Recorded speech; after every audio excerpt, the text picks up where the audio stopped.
ماهی رمضان آمد، ایار قمر سیما، بربند سری سفره، بکشای رهی بالا.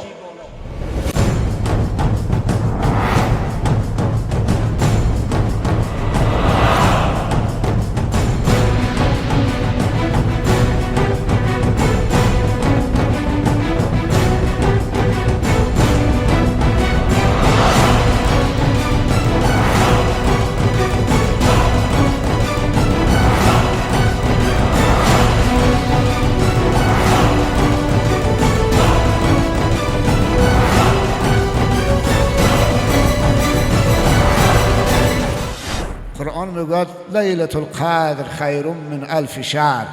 یک شب است ولی بهتر از 1000 ماه است.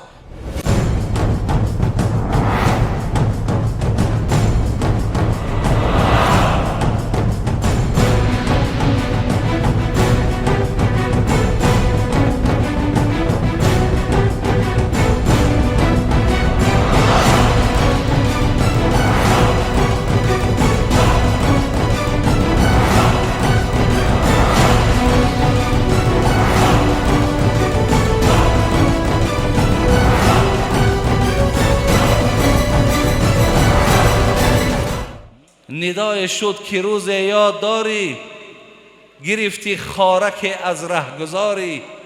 مبادای خلد در پای مؤمن، بیازارد کفی جوینده دین.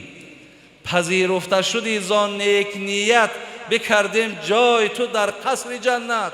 با طلوع عطر ماه رمضان، شکر کن شکر خدای مهربان.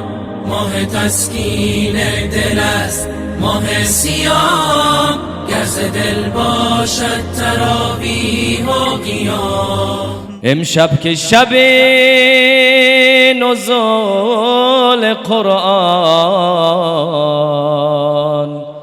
با قدر بود به هر مسلمان. ماه مهمانیست مهمان خدا، شده ای دعوت به مهمانی بیا. بنشین بر سفره خانه خدا، نوش جان کن از مناجات و دعا. از حق ندا آید که هان، ای بنده ای آلوده جان.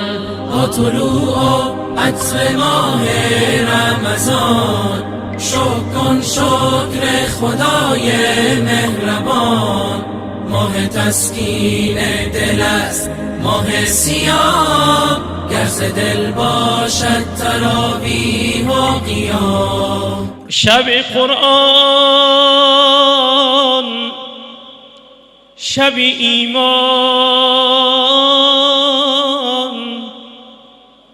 شب راز و نیاز.